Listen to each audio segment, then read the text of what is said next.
Olá, povo de Deus! Estamos iniciando a nossa manhã com Deus. A jornada do Tabernáculo de Moisés, 6 estações, 10 minutos em cada estação, 1 hora na presença de Deus, porque Ele é o nosso Deus. E nós, povo do seu pasto, o povo que Ele pastoreia, e ovelhas de sua mão, o rebanho sob os cuidados de Deus. Bom dia, irmão Paulo. Hoje a Arca da Aliança está estacionada em Atos, no capítulo 6, o versículo de número 6. E falou Deus que a sua descendência seria peregrina em terra estrangeira, onde seria escravizados e maltratados por 400 anos. Vamos entender o contexto da palavra de Deus. Deus chama Abraão, sai da tua terra e da tua parentela para uma terra que eu te mostrarei.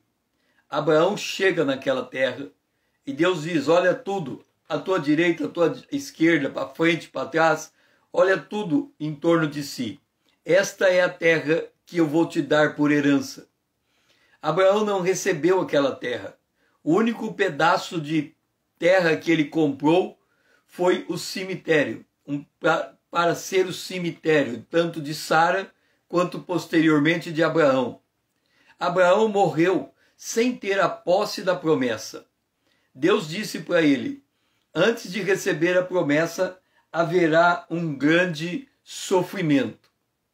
Agora vamos fazer um paralelo com a nossa vida. Primeiro, um paralelo com a vida de Jesus. Jesus, ele é o verbo que se fez carne. E antes dele alcançar a glória de Deus, ele passou por um grande sofrimento. Ele falou que importava que ele viesse a sofrer, importava que ele viesse a ser morto, para que ele pudesse ser ressuscitado. Então, a trajetória de Jesus foi de grande sofrimento. Ele veio para receber uma promessa de Deus. Mas para ele chegar nessa promessa, para ele retomar a sua glória, ele tinha que passar por um grande sofrimento. O apóstolo Paulo, aos Romanos, no capítulo de número 8, ele vem e diz assim, ora, se somos filhos, somos também herdeiros, herdeiros de Deus e co-herdeiros de Cristo. Assim como Abraão tinha uma terra por herança para receber, nós também temos uma herança por receber. A nossa herança é um corpo glorificado, é uma cidade que vem do céu, é a Nova Jerusalém, é estar para sempre com o Senhor. Esta é a nossa herança. Quando nós aqui entre os humanos estamos aguardando uma esperança, uma herança, qual é o evento que tem de acontecer para ter a herança recebida? Eu tenho um pai, ele tem um patrimônio, o patrimônio pertence ao meu pai. Se o meu pai morrer, o patrimônio se torna meu. Então eu dependo da morte do meu pai para receber o patrimônio. Agora, vamos olhar nós comparados com Jesus. Deus tem um patrimônio, Deus o Pai, ele tem um patrimônio, só que Deus não morre. Então, se Deus não morre e ele tem um patrimônio, quem precisa morrer sou eu. Então, Jesus, ele veio para esse mundo, mas para ele voltar a assumir o patrimônio de Deus, para ele voltar a assumir a glória de Deus, ele tem que passar pela experiência da morte. Então, se eu sou herdeiro de Deus e co-herdeiro de Cristo, e eu tenho esse patrimônio por receber, eu também tenho que passar por uma experiência de morte. E como é que eu passo por uma experiência de morte? Paulo continua, ora, se somos filhos, eu sou filho de Deus, você, irmão Paulo, é filho de Deus, todo aquele que recebeu Jesus como seu Salvador e Senhor, é filho de Deus. Ora, se somos filhos de Deus, somos herdeiros. O que significa? Estamos esperando a nossa herança. Estamos esperando a nossa glorificação. Estamos esperando a cidade que vem do céu. Se somos filhos de Deus, somos herdeiros. Herdeiros de Deus e herdeiros com Cristo. Agora vem a parte que ninguém gosta. Vem a parte que a gente tem dificuldade de entender. Vem a parte que é o nosso lamento. Diz assim: se com ele sofremos, também com ele seremos glorificados. O que Paulo está dizendo aqui? E o que a promessa está dizendo para Abraão? Abraão, a tua descendência vai ser peregrina numa terra, vai sofrer até morrer. Então ela vai entrar na terra prometida. Vamos ver se foram assim que se deram os fatos. Israel sai do Egito, Israel sai de Canaã, vem para o Egito, se torna escravo no Egito. O faraó coloca uma carga muito grande de trabalho sobre Israel. O faraó diz que o primeiro filho, todo filho homem nascido do judeu tinha que morrer, e mataram. Moisés escapou dessa morte. Então, a opressão era muito grande. Mas por que havia opressão sobre aquele povo? Porque aquele era o povo da promessa. Eles tinham que sofrer para receber. Aí vem Moisés. Moisés vem e liberta aquele povo do Egito. Aquele povo vai para o deserto. Mas é preciso morrer para receber. Aquela geração, vamos dizer assim, a geração natural, entenda uma coisa, quando eu nasço da minha mãe, quando eu nasço de mulher, eu nasço naturalmente. Eu tenho uma vida natural. Mas para eu receber a vida espiritual, a minha vida natural tem que morrer. Quem quiser ganhar a vida natural, perde. Quem perder a sua vida natural, ganha a vida espiritual. Então eu tenho que matar a minha vida natural para ganhar a minha vida espiritual. Eu tenho que morrer, a minha vida natural tem que morrer. Aquela geração que saiu do Egito, a gente pode comparar com a geração natural. A geração natural morreu no deserto. Ela não conseguiu entrar na terra prometida. Por que ela não conseguiu entrar? Porque a carne e a corrupção não pode herdar o reino de Deus. Então aquela geração que sai do Egito é a geração natural. Ela morre. Quem é que entra no Egito? A geração que nasceu dela. A segunda geração, a geração espiritual. Esta entra e toma posse da terra. Mas por que então Caleb e por que então Josué entraram na terra e não passaram pela morte? Porque pela fé eles creram em Deus, então eles não olharam para dentro de si. Como eles não olharam para dentro de si, é como se eles tivessem sido mortos para si e ressuscitados para Deus. É como se eles tivessem aceitado a água do batismo. Então o que Deus está dizendo? Se nós estamos sofrendo hoje qualquer tipo de sofrimento, por mais grave e por menor que seja o sofrimento, pode ser uma pequena contrariedade, pode ser uma grande contrariedade, se nós estamos sofrendo hoje, este sofrimento é o sinal de Deus que nós vamos ser glorificados, que nós vamos herdar a terra prometida, que nós vamos ser mortos, ressuscitados e vamos assentar junto com Deus. Ou os que estiverem vivos na hora que Jesus voltar, ouvirá o toque da trombeta e subirá com Deus. Como Deus sabe que nós não suportamos sofrimento continuadamente, Ele nos dá uma carga de sofrimento e nos dá um escape. Uma carga de sofrimento e uma vitória. E ao longo da nossa jornada na terra, é o que Jesus disse: no mundo teremos aflições,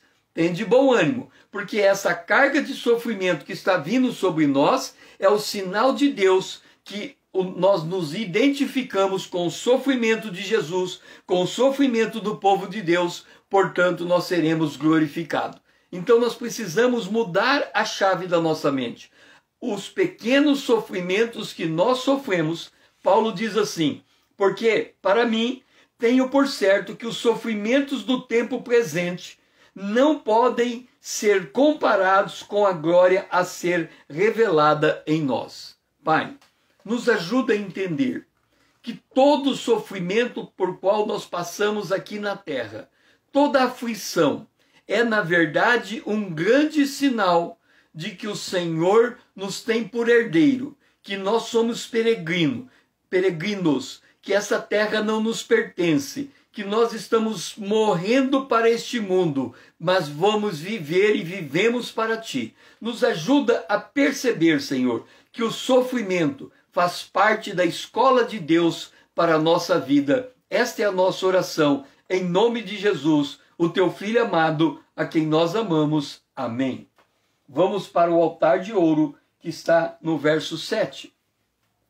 E eu, disse Deus, julgarei a nação da qual forem escravos, e depois disso sairão dali e me servirão neste lugar.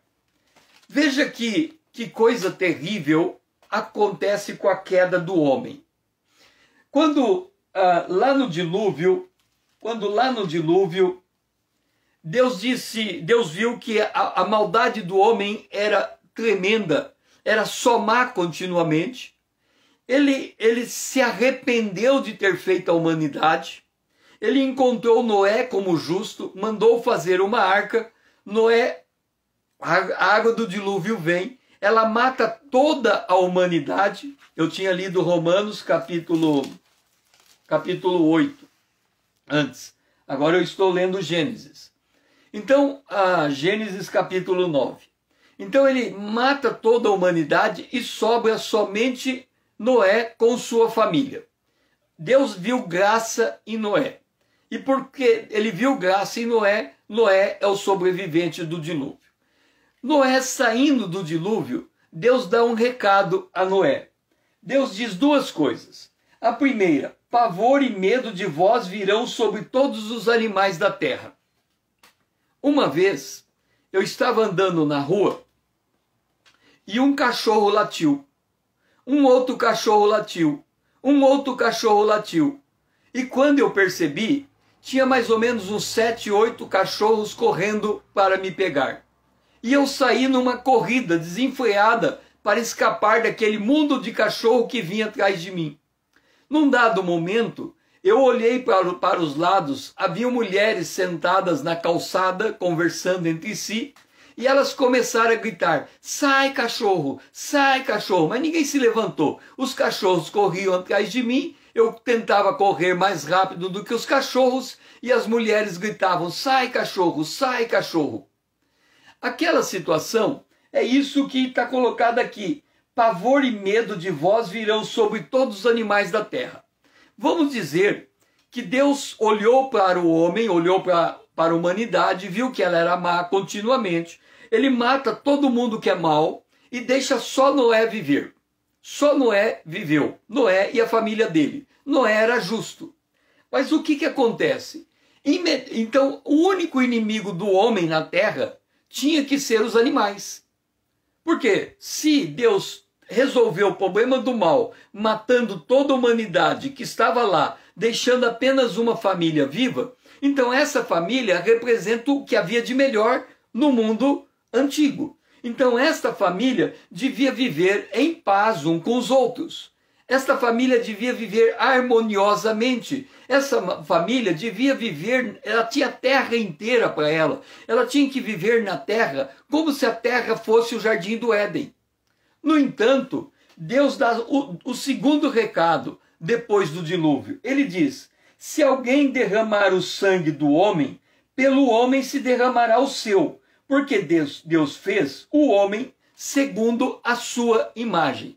Aqui Deus autoriza o governo humano a implantar a pena de morte, porque é sangue por sangue. Se um homem matar um homem, ele deve morrer porque ele matou aquele homem. Então, o que Deus está dizendo? Ele está dizendo assim, quando Adão foi criado, e ele criou Eva, e colocou Adão e a mulher como um casal que iria procriar, porque eles foram expulsos do jardim do Éden, eles procriaram Caim e Abel. Caim matou Abel. Agora, esta geração de Caim, que se tornou uma geração só má continuamente, Deus manda a água do dilúvio e todos eles morrem. Então, em tese, Se o juízo de Deus, a condenação de Deus, o inferno preparado para o diabo e seus anjos, fosse suficiente para colocar medo no homem e tolher o homem da sua maldade, Deus não precisava enviar Jesus. Mas ele acaba tendo que enviar Jesus. E aí o que acontece? Nós vemos o homem oprimindo o homem. E aí Deus diz, eu julgarei o homem opressor. Então nós temos dois tipos de homem na terra. Aquele que oprime e aquele que é oprimido. O que é oprimido é aquele que sofre. Aquele que sofre, ele não tem como impedir o seu sofrimento. Veja esse mal que está assolando o planeta. Está com um vírus que está aí pelo ar, ele apega alguém pela respiração, por isso precisa pôr máscara, e ele infecta essa pessoa e ela vai e fica enferma, podendo ir até a morte. Veja só, o mal está presente, mas não é só o mal de um vírus que está matando o homem. O homem também mata o homem. Nós temos cidades dominadas pelo medo. Nós temos cidades que, para um empregado, um empreendedor conseguir ter o seu negócio, ele tem que pagar uma taxa de proteção para o crime organizado. Se ele não pagar aquela taxa de proteção, o crime organizado vem e destrói o seu negócio. Só que aquela taxa que ele paga é uma taxa extorsiva. É uma taxa que o lucro dele não comporta. Então ele está dando muito mais do que o lucro dele para o crime organizado. O que significa isso? O homem oprimindo o homem. Mas Jesus, a Bíblia diz, e veja como é a misericórdia de Deus. Ele diz, suporte o sofrimento. Entenda, o sofrimento é inerente ao mundo caído. Então ele diz, suporte o sofrimento. Porque se você suportar o sofrimento até a sua morte, você será recompensado.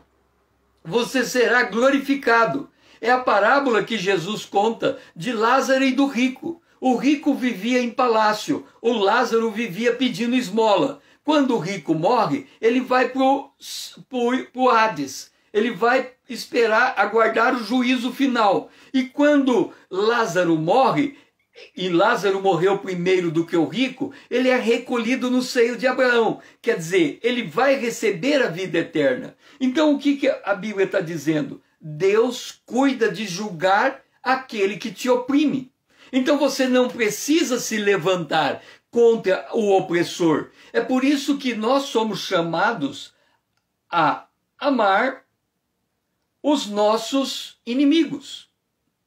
Por quê? Porque se nós amamos os nossos inimigos, nós entendemos que o que Paulo ensina, não vingue a você mesmo, porque Deus vingará todas as coisas. Então você está deixando Deus tratar com o opressor, você está aceitando a tua cota de sofrimento, porque você tem uma experiência maior, que é aquilo que Paulo fala em Romanos, no capítulo de número 8, quando ele diz que a nossa momentânea tribulação não é nada, Romanos 8:18, porque para mim tenho por certo que os sofrimentos do tempo presente não podem comparar com a glória vindoura.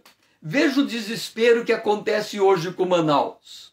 E aí Deus diz, Paulo diz, este sofrimento que você está olhando ali é um sofrimento terrível.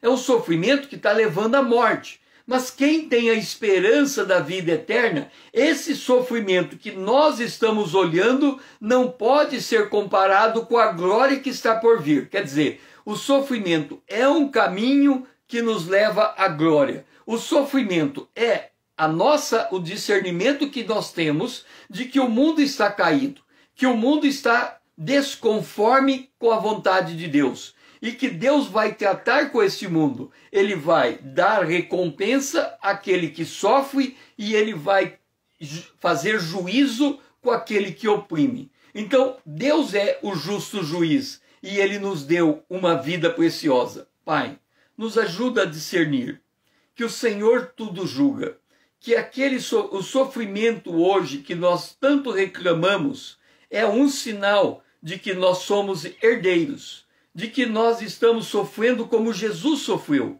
E que aquele que nos oprime, o Senhor também trata com ele. Não cabe a nós nos vingar. Então, Senhor, nos ajuda a ter um coração temperante, a ter um coração misericordioso, a conseguir discernir, Senhor, o efeito da queda e como nós devemos estar na Tua presença, guardados por Tua misericórdia. Esta é a nossa oração. Em nome de Jesus, o Teu Filho amado, a quem nós amamos. Amém. E agora nós vamos para o café da manhã com Deus, que é a mesa de pão, a mesa de pães. E está em Atos capítulo 7, o versículo 8. Então, lhe deu a aliança da circuncisão. Assim nasceu Isaque, e Abraão circuncidou ao 8º dia. De Isaque procedeu Jacó, e deste os 12 patriarcas. Veja como é a graça de Deus. De um lado, nós temos uma estrutura opressora. O mundo é uma estrutura opressora. É por isso que o João, ensinando acerca do mundo, ele diz assim: tudo que há no mundo, a concupiscência da carne, a concupiscência dos olhos, a soberba da vida, não procede de Deus. O mundo passa e toda a sua concupiscência, mas quem faz a vontade de Deus permanece para sempre. Então entenda, há uma estrutura opressora no mundo. Essa estrutura opressora, ela vai continuar aumentando de intensidade, porque Jesus disse: assim como foi nos dias de Noé, assim será nos dias da vinda do homem. Como é que foi nos dias de Noé? Adão, ele tem 2 filhos, Caim e Abel. Caim mata Abel. Caim, ele vai e constrói uma descendência maligna na terra. Essa descendência de Caim, uma descendência maligna, quando chega em Sete, em Enoque, filho de Caim, Enoque diz: alguém que mata Caim será castigado 7 vezes, mas quem mata Enoque será castigado 70 vezes 7. Ou seja, ele aumenta a carga de pecado, ele aumenta a carga de violência. É por isso que aquele termo que diz a violência traz violência. E hoje nós estamos notando que o mundo está ficando cada vez mais violento. Hoje, um simples acidente de trânsito pode ocasionar uma briga ao ponto de um tirar a vida do outro. Hoje, um padrasto ou mesmo um pai, ele perde de tal forma a consciência da integridade das pessoas que violenta os seus próprios filhos. Então nós temos o problema da pedofilia hoje no mundo. E a pedofilia está entre os íntimos da casa. Então é tio fazendo pedofilia com o sobrinho, é pai fazendo pedofilia com os filhos, é padrasto fazendo pedofilia com os filhos. Então nós estamos vivendo numa estrutura onde a maldade está se multiplicando. E aí Jesus diz, é como nos dias de Noé. Ou seja, o mal vai chegar a um ponto que é somar continuamente. Mas deixa eu me dizer, em que momento a gente percebe a extensão do mal sobre a terra? Imagina você vai numa estrada, todo mundo está andando numa estrada, e de repente você olha de longe e vê que um caminhão tombou. Aquele caminhão tombou, e o caminhão é um caminhão de leite. Vamos colocar leite, porque o leite é uma coisa extremamente perecível. Ele tombou e é um caminhão de leite. Qual é o comportamento das pessoas que passam naquela estrada? Elas param, não estão muito preocupadas com a situação do motorista, elas entendem que a carga está espalhada pelo asfalto, então é como se a carga não tivesse dono, e cada um pega um fardo de leite, coloca no seu carro e vai embora. O que ele terminou de fazer? Ele terminou de roubar. Por quê? Ora, se você vai no supermercado, e vamos supor que você entrou no supermercado na hora da abertura do supermercado, Está todo mundo lá fazendo, vamos dizer assim, fazendo uma oração para começar o trabalho. Então não tem ninguém. Não tem ninguém no caixa, não tem ninguém, não tem ninguém. Você olha para dentro do supermercado, tá todo mundo, você vê todo mundo lá no fundo. Aí você vai pegar uma mercadoria e vai sair sem pagar? Isso é roubo. Ora, um caminhão cai na estrada, a carga do caminhão cai. Você pega aquela carga porque você fala que a carga está caída no chão? Isso é roubo. Mas o homem perdeu a consciência da propriedade. Ele não consegue mais distinguir o que é um, o que é do outro. A Bíblia diz, não cobiçará a mulher do seu próximo e assim tudo mais. Mas ele cobiça, ele vê a carga, ele pega. Isso significa que a natureza do homem, a natureza caída do homem está cada vez mais latente. Mas o que faz Deus? Ele faz uma aliança com o seu povo. E essa aliança com o seu povo é assim, ainda que tenha todo esse tipo de sofrimento, todo esse tipo de opressão, o teu povo vai permanecer para sempre na terra. Paulo diz assim ao carcereiro, crê no Senhor Jesus Cristo e será salvo você e toda a sua casa. E ele creu, e a sua casa creu também. Então o Senhor guarda o seu povo, o Senhor guarda a sua descendência, o Senhor guarda a descendência da descendência da descendência do seu povo. Se Deus visita a maldade do pai no filho, até a terceira e quarta geração, as misericórdias de Deus se estendem por milhares de gerações. É por isso que a igreja perdura até o dia de hoje, mesmo passando por toda a cota de sofrimento. Veja o caso de Jesus. Satanás, ele é absolutamente contrário aos planos divinos.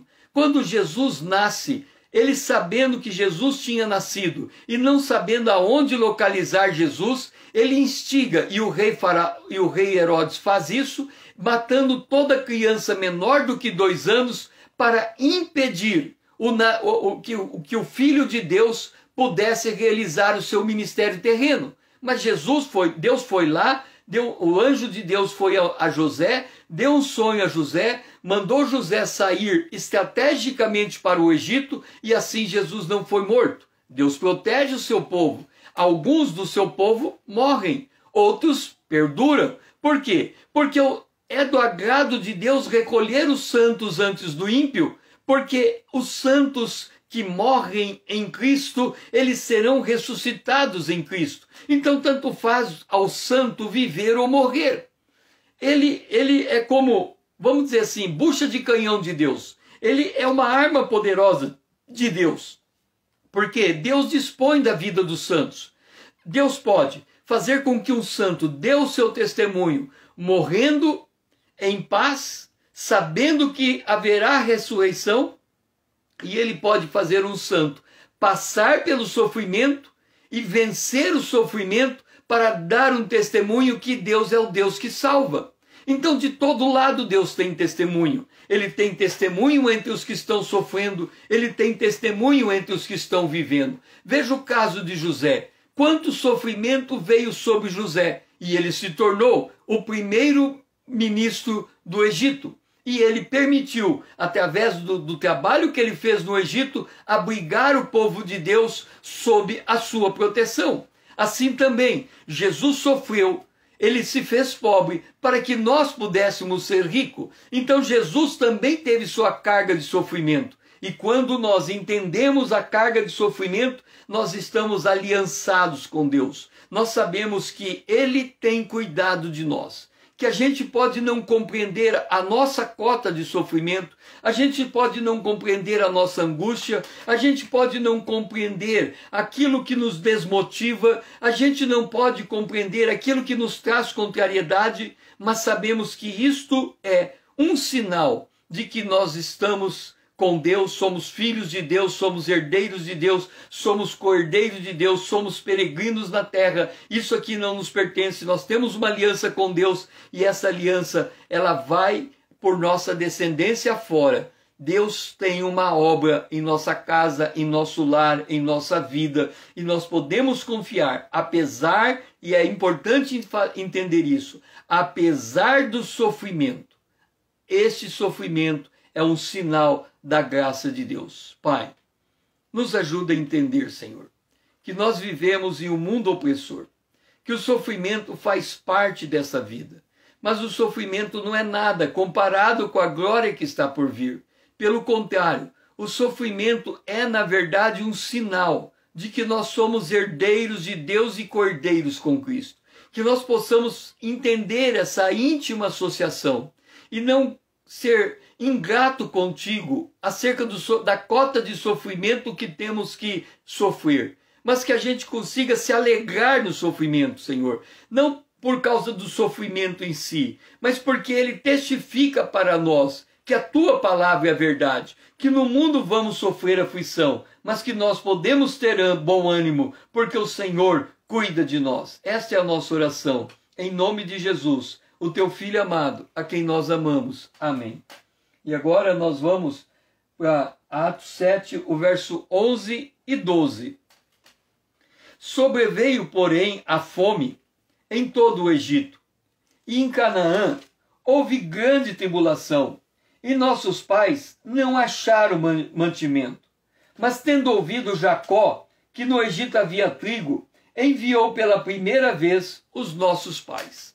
Vamos entender a provisão de Deus. Deus dá um sonho a Faraó e diz, por José interpretar o sonho, haverá 7 anos de fartura, haverá 7 anos de fome. O que nós aprendemos aqui?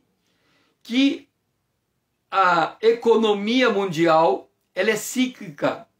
Uma hora a grande prosperidade, outra hora a grande pobreza.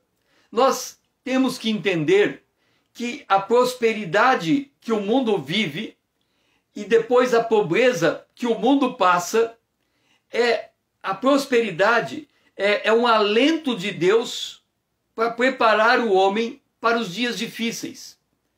Para o homem ter também esperança que depois dos dias difíceis podem vir de novo dias de prosperidade. Então é um ciclo. Hoje, a humanidade está vivendo um ciclo de pobreza. Durante esses últimos anos, da década de 90 à década de 2000, havia grande prosperidade sobre a terra. As nações estavam crescendo. Todos os indicadores econômicos eram saudáveis. O Brasil parecia que ia sair desse longo período de marasmo. A produção industrial poderia vir a explodir. O desemprego poderia ser contornado. Mas, de repente, vem esse mal sobre a Terra e ele assola todos os planetas da Terra. E segundo estimativa que eu vi ontem, se não me falha a memória, o mundo perdeu o equivalente a 6 trilhões de dólares de riqueza. Nós não conseguimos conceber o que é perder 6 milhões de dólares, 6 trilhões de dólares de riqueza. O que a gente sabe é o que a gente ouve. E talvez você ouça de muitas pessoas que estão desempregadas. Talvez você ouça de muitas pessoas que estão contraindo essa doença. E muitos que contraíram essa doença e mesmo foram curados, estão com as sequelas dessa doença. Então nós estamos vivendo um tempo equivalente a esse que aconteceu no mundo. Sobreveio, porém, a fome em todo o Egito e em Canaã.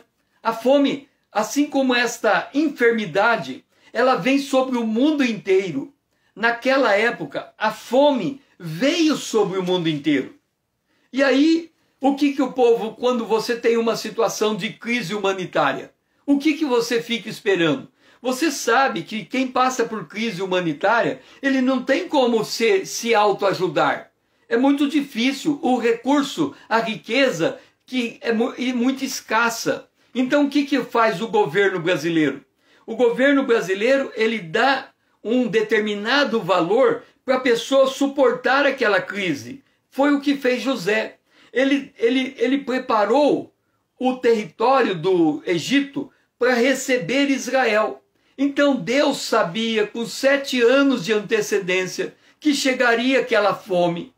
Deus preparou com 16 anos, com 30 anos de antecedência, a vida de José para se estar para aqueles dias, e Deus faz com que o povo de Deus tenha um alento no Egito. Então olha como Deus trabalha por longo prazo. Deus trabalhou na vida de José por 30 anos, preparando para aqueles 7 anos de prosperidade. Então, se José começa a ser primeiro-ministro com 30 anos, significa que ele trabalhou até os 37 anos com grande prosperidade no Egito, preparando o Egito para receber o povo de Deus. E o povo de Deus está agora coberto, seguro. E aí a gente olha para essa pandemia. Quem é o nosso José? O nosso José é Jesus. Jesus morreu em nosso lugar para nos dar a vida eterna. Então nós já temos a vida eterna. Quem tem Jesus tem a vida eterna. Agora, o que Jesus prometeu? O que Deus prometeu o que Deus prometeu a Abraão? Deus prometeu a Abraão: eu vou tirar o teu povo de Canaã, vou levar até uma terra e depois eu vou trazer de volta a Canaã. O que Jesus prometeu para nós? Eu vou até o Pai, vou preparar o lugar, quando o lugar estiver pronto, eu voltarei para buscar vocês. Então qual é a nossa esperança? O toque da trombeta. Jesus nos levar. Enquanto a trombeta não toca, enquanto a promessa não se cumpre, o que vem sobre nós aqui na terra? Fome e grande tribulação. Houve grande tribulação. Como são os dias que nós estamos vivendo hoje? Dias de grande tribulação. Quantos judeus morreram nessa grande tribulação? Lembra? O faraó disse: se nascer um filho homem, tem que matar. E toda criança nascida homem era morta. Então muita criança morreu. Por que o rio, quando veio a praga sobre o rio Nilo ficou como sangue? Por causa do sangue derramado das crianças no rio. E hoje, como é que o mundo está hoje? Se multiplicaram os abortos. As crianças estão morrendo, milhões e milhões de crianças. Passa despercebido dos nossos olhos a quantidade de aborto que está acontecendo. E por causa dessas coisas vem o juízo de Deus. E quando vem o juízo de Deus, vem uma grande opressão. E quando vem uma grande opressão, vem uma grande tribulação. Ok, muitos de nós vamos perder a vida nesse tempo. Não é porque nós somos crentes em Cristo Jesus que nós estamos isentos do que está acontecendo. Muitos judeus perderam a vida debaixo do poder e da opressão do faraó. Mas havia um outro povo. Dentro desse povo, este povo não perdia a esperança. Mesmo morrendo, havia aqueles que haveriam de continuar. E esses clamaram a Deus. E porque eles clamaram a Deus, Deus manda Moisés. Qual deve ser o clamor nosso nos dias atuais? Maranata, ora vem, Senhor Jesus. Maranata, a tribulação está muito grande, Senhor. Nós somos peregrinos, nós estamos vendo uma grande dor, nós estamos vendo a morte se multiplicando. Maranata, vem, Senhor Jesus, vem retirar o teu povo, vem levar o teu povo. Então nós estamos vivendo um tempo em que nós temos que clamar pela volta de Jesus, nos preparar pela volta de Jesus. Por quê? Porque se estamos sofrendo, haveremos de ser glorificados. É este o sinal de Deus. O nosso pai não achava, os nossos pais, eles não achavam mantimentos em Canaã. Nós não estamos mais encontrando paz na terra. Para todo lugar que olhamos tem dificuldade. É terremoto de um lado, é seca do outro, é chuva em excesso do outro, é pedofilia do outro, é droga do outro, é guerra do outro, e para todo, é pandemia do outro, é vírus do outro. Para todo lugar que olhamos tem dificuldade. É a economia que está indo por água abaixo, é os governos que estão ficando endividados. Para todo lugar nós temos dificuldade. Mas, tendo ouvido Jacó que no Egito havia trigo, enviou pela primeira vez os nossos pais. Tendo ouvido nós que Jesus está voltando, nós devemos fazer o clamor para que Ele venha resgatar o seu povo, para que Ele venha consumar todas as coisas. Pai, nós oramos, Maranata, ora vem, Senhor Jesus. Desses dias difíceis, muitos dos nossos irmãos na fé estão perdendo a vida. Muitas famílias estão ficando desconsoladas. Muitas casas, Senhor, estão desesperadas. Desemprego, Senhor, está campeando o mundo, a fome, a dor, o sofrimento, a enfermidade, os terremotos, os maremotos, as enchentes, as secas. Todas estas coisas, Senhor, mostram que o mundo está em desarmonia com a Tua vontade. Mas nós oramos, Senhor, tem misericórdia do Teu povo sobre a face da terra. Nós oramos, Senhor, cura aqueles que estão enfermos. Nós oramos, Senhor, Maranata, ora vem, Senhor Jesus. Esta é a nossa oração. Em nome de Jesus, o Teu Filho amado, a quem nós amamos. Amém. Agora vamos para o verso 10. Diz, o verso 10 de Atos, capítulo 7. Verso 10. Ele livrou-os de todas as suas aflições, concedendo-lhes também graça e sabedoria perante Faraó, rei do Egito, que o constituiu governador daquela nação e de toda a casa de Israel.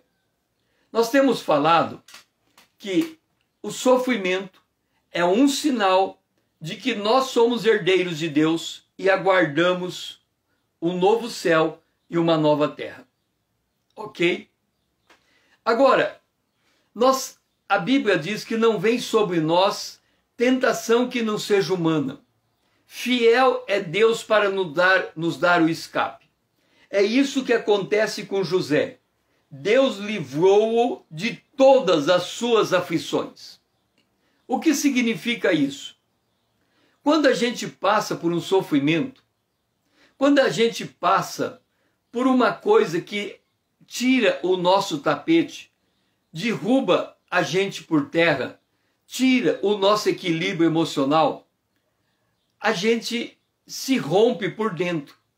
Isso traz mágoas, em outros casos traz traumas, em outro caso traz ira. A pessoa ela fica com uma série de sentimentos conturbados. Então uma hora ela odeia, outra hora ela quer perdoar, a outra hora ela entra em desespero, a outra hora ela deita no travesseiro e chora. Então o sofrimento, ele desestrutura o nosso interior. É parte, porque muitas vezes a pessoa pensa que ser crente é ter uma vida tão equilibrada, que os sentimentos dela é paz e só paz.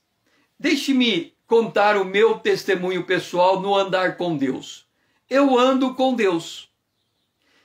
Do ponto de vista das pessoas que estão em volta de mim, as pessoas devem observar o meu comportamento como alguém extremamente equilibrado. Mas dentro de mim, apesar de eu ter um equilíbrio muito grande, dentro de mim, as minhas emoções são como ondas do mar. Elas vêm e elas vão. Então passa todo tipo de emoção dentro de mim. Eu passo por angústia, eu passo por raiva, eu passo por ira, eu passo por desprezo, eu passo por todo tipo de sentimento. Às vezes esses sentimentos se misturam de tal maneira que me leva a uma depressão. Mas qual é a firme convicção que eu tenho? Os sentimentos que estão correndo dentro de mim são como ondas do mar. Eles vêm e eles vão.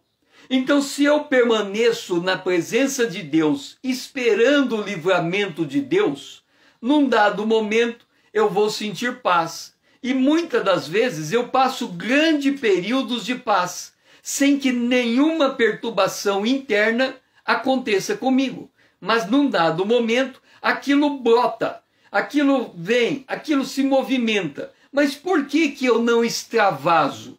A Bíblia diz, retende-vos, pois, a ira. Por que eu não manifesto a ira? Porque eu sei que na ira do homem não opera a justiça de Deus. Eu sei que é tolo eu simplesmente manifestar meus sentimentos no sentido de me extrapolar, de me desesperar, de me agoniar, porque eu sei que cada aflição é um cuidado de Deus sobre a minha vida, que Ele está me provando na fornalha da aflição, que Ele está fazendo um tratamento interno comigo. Então eu ando na aflição como se a aflição não houvesse. Eu ando em paz, mesmo sabendo que muitas vezes eu sou como um litificador, tudo fica bagunçado dentro de mim.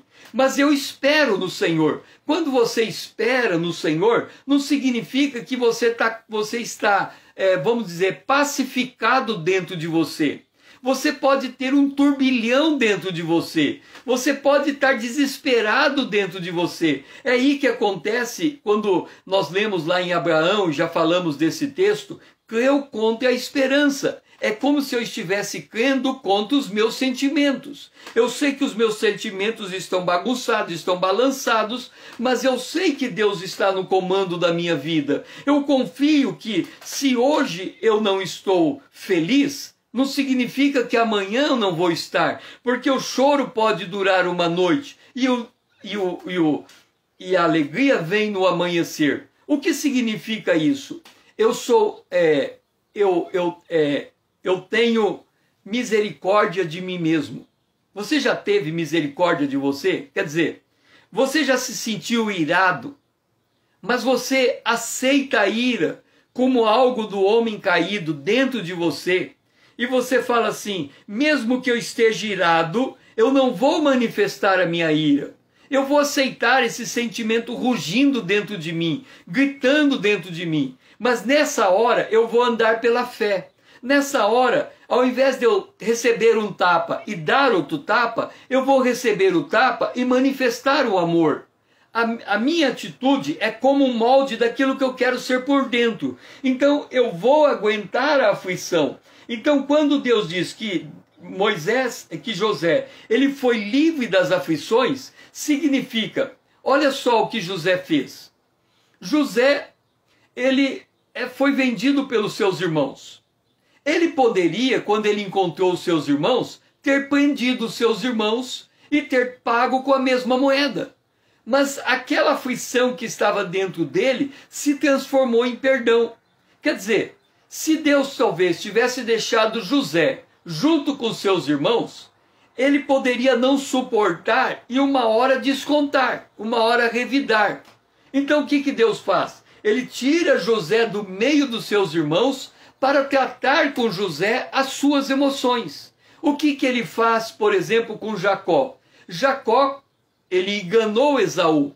Esaú queria matar Jacó. O que Deus faz? Deus tira Jacó da presença de Esaú para que Jacó pudesse tratar as suas emoções. E quando Jacó tem as suas emoções tratadas, ele volta a se reencontrar com Esaú e ali eles são reconciliados. Então entenda, muitas vezes Deus separa uma pessoa da outra, mesmo que seja da sua intimidade. Deus separa o pai do filho, o filho vai para a casa dele e não volta para ver o pai, mas é Deus tratando com o filho naquele lugar distante, tratando com o pai nesse lugar distante, para que as nossas aflições possam voltar a se acalmar, a gente possa entender o agir de Deus. O que fez mudar toda a perspectiva de José? Ele percebeu que tudo aquilo que ele passou foi, na verdade, um grande treinamento de Deus para o momento em que ele foi chamado a coordenar a produção agrícola do Egito. Então nós temos que entender que Deus trabalha através dos sofrimentos. Ele nos tira de um lugar, ele nos dá alento, não vem tentação que não seja humana, Deus vai dando escape, muitas vezes Deus separa uma pessoa da outra, depois Ele junta novamente, Ele vai moldando as pessoas para que a gente consiga aprender a tratar com as nossas emoções. É não deixar as nossas emoções governarem as nossas atitudes. As nossas emoções são consequência das nossas atitudes. Pai, nos ajuda, Senhor, a discernir as nossas emoções, a não nos deixar levar por elas, a não tomar atitude no calor da discussão, mas que a gente saiba esperar em Ti, acalmar, ficar tranquilo. Pai, nos ajuda, Senhor, que quando as emoções estão mexendo fundo conosco, a gente possa ter a esperança que o Senhor é aquele que nos tira de todas as nossas aflições. E a gente tenha paciência nessa hora, Senhor, para liberar o perdão e receber a Tua graça. É a nossa oração, em nome de Jesus, o Teu Filho amado, a quem nós amamos. Amém. Agora vamos para o verso 7, 50, 60. Agora vamos para o verso 9.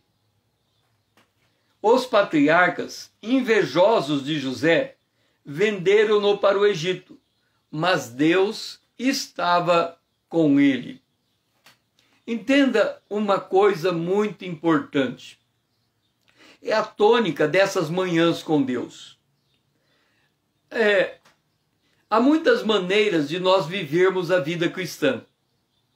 Uma delas é ignorar o que acontece na nossa casa, ignorar o que acontece no nosso trabalho, ignorar o que acontece no mundo e ter uma vida tipo assim, avestruz com a cabeça dentro da terra, dentro do buraco da terra. Não quer ver nada. Por quê? Porque ele diz assim, ora, se a tribulação é uma distração, eu não quero olhar para ela, eu vou cuidar das coisas de Deus. A tua casa está pegando fogo e você está lendo a Bíblia. O que significa isso? Significa que você não aceita a tribulação como parte do propósito de Deus para a sua vida. E isso é muito sério. A gente pode facilmente se desconectar do mundo. E quando a gente se desconecta do mundo, a gente cria na nossa vida um imaginário. E acha que a vida cristã é esse imaginário que está na nossa cabeça. Então a pessoa diz assim, eu não me importo com a tribulação, olha, não estou me lixando, o mundo pode acabar em barranco, eu não estou me importando com isso. Quer dizer, a pessoa olha para o seu filho desviado, eu estou pouco me lixando para ele que cuida da vida dele. A pessoa olha para o seu marido e diz, ele que toma conta da vida dele, eu já desisti dele, eu vou ficar tocando aqui minha vida. Então a pessoa, ela olha para a aflição não como parte de um tratamento na vida dela. Ela olha para a aflição como uma coisa que tem que ser extirpada, como um câncer que tem que desaparecer. Ela olha para a aflição como se ela quisesse que o mundo fosse o reino de Deus sem Jesus na terra. Então ela quer extirpar aquele mal. E para extirpar aquele mal da sua casa, ela paga qualquer preço. Então, por exemplo, o marido briga com a mulher. Como ele não suporta mais a briga, ele se divorcia, ele se separa, ele não quer saber mais, ele desiste da sua casa. Por que ele desistiu da sua casa? Porque ele não entende o lugar, o papel da tribulação. Então, os patriarcas, invejosos de José, venderam-no para o Egito. Quer dizer, haverá sempre gente prejudicando gente. Quer seja por boa intenção, quer seja por inveja. Haverá sempre gente puxando o tapete de gente. Haverá sempre gente discordando de gente. Deixe-me dizer uma coisa. O salmista disse que o inimigo todo dia torce a nossa palavra. Eu gosto sempre de contar essa história para você entender o que é o inimigo torcer a palavra. Imagine a seguinte cena.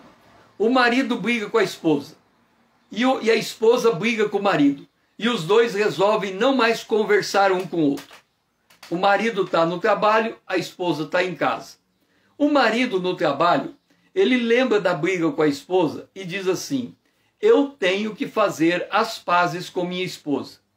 A esposa que está na sua casa lembra da briga do marido e diz assim: eu tenho que fazer as pazes com meu marido. Então, cada um faz uma estratégia para fazer a paz. O marido diz assim: hoje, quando eu sentar na mesa para comer, eu vou elogiar a comida que eu estou comendo. E assim eu faço a paz com minha esposa. Então ele vai sentar na mesa, ele vai pôr a comida no prato, e quando ele levar a comida na boca, ele vai dizer: mulher, que comida gostosa, você é excelente cozinheira. A mulher, por sua vez, querendo se reconciliar com o marido, ela resolve fazer um estrogonofe para ele, porque é o prato preferido dele. E ela faz aquele estrogonofe no capricho. Mas na hora, uma amiga dela toca o telefone, ela atende o telefone e quando volta o estrogonofe queimou. E ela não tem alternativa, põe o estrogonofe queimado na mesa. O marido serve uma colher de estrogonofe, quando ele leva na boca, antes mesmo de comer, como ele já tinha a intenção de fazer isso, ele diz: que comida deliciosa, mulher. O que a mulher fala? Hoje que eu queimei o estrogonofe, você vai me elogiar? E a briga continua. O que aconteceu ali? O diabo distorceu as intenções de cada um. Isso é o que a gente chama de flecha maligna.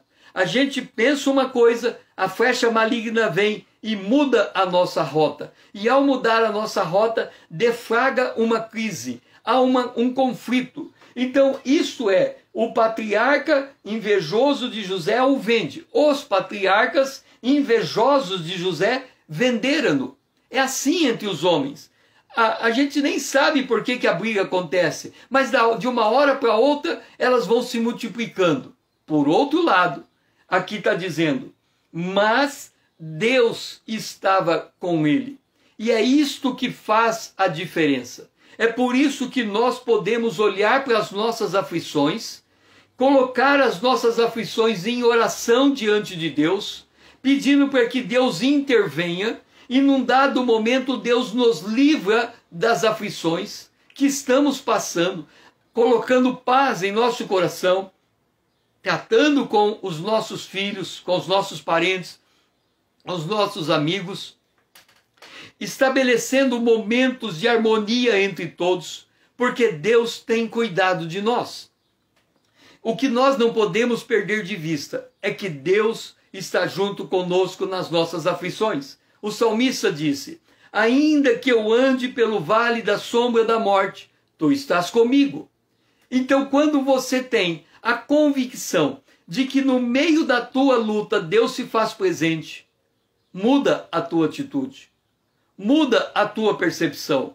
Quanto maior for a tua consciência da presença de Deus, maior é o domínio das tuas emoções, maior é o domínio do teu raciocínio, maior é o domínio da tua boca, maior é o domínio dos teus olhos. Você não vai ver malícia, você não vai ver maldade, você não vai falar palavras duras, você não vai cultivar rancor e angústia, você vai liberar perdão. Por quê? Porque você vê Deus presente, porque você vê Deus agindo, porque você sabe que você está numa forma de Deus, porque você sabe que Deus está tratando com você nesta hora. A frase do dia: Deus está com seu povo na provação. Entenda isso. Dentro da tua casa, no meio da tua prova, em tua dificuldade, nas tuas lutas, Deus está com você no meio da tua provação, para te dar escape, para te dar refrigério, para te dar graça, para te dar a vitória, para te dar alento, para te levar a um lugar seguro, para te pôr nas mãos e nos cuidados dele. Tenha convicção disso esta manhã. Pai, nos ajuda a entender, Senhor, que no meio das nossas lutas e tribulações o Senhor se faz presente. E se o Senhor se faz presente, nós não precisamos deixar as nossas emoções aflorar e com isso, Senhor, causar ainda mais mal àqueles que estão junto conosco. Antes que a gente aprenda a esperar, aprenda a ter paciência, aprenda a ter graça, aprenda a perdoar, aprenda a cuidar um dos outros, ó Pai. Que a gente mude de atitude. Nós estamos tão obstinados, Senhor, muitas vezes, em fazer prevalecer a nossa vontade, que somos incapazes de reconhecer o trato do Senhor conosco todos os dias, nas aflições que estamos passando. Senhor, que a gente possa entender, a aflição é escola de Deus e queremos ser ensinados pelo Espírito de Deus, é a nossa oração, em nome de Jesus, o teu Filho amado, a quem nós amamos. Amém. Com isso, estamos terminando esta manhã com Deus. Estaremos de volta, se Deus nos permitir, amanhã às 6 horas da manhã, se Jesus não voltar antes.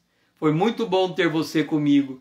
Ajude a crescer esse ministério. Venha para a minha conta do Instagram, se inscreva aqui. Traga outros junto com você. Pega esse vídeo, mande por aviãozinho para todos aqueles que você conhece, para que eles sejam edificados também por essa mensagem. Que o Senhor seja louvado e você tenha um dia abençoado.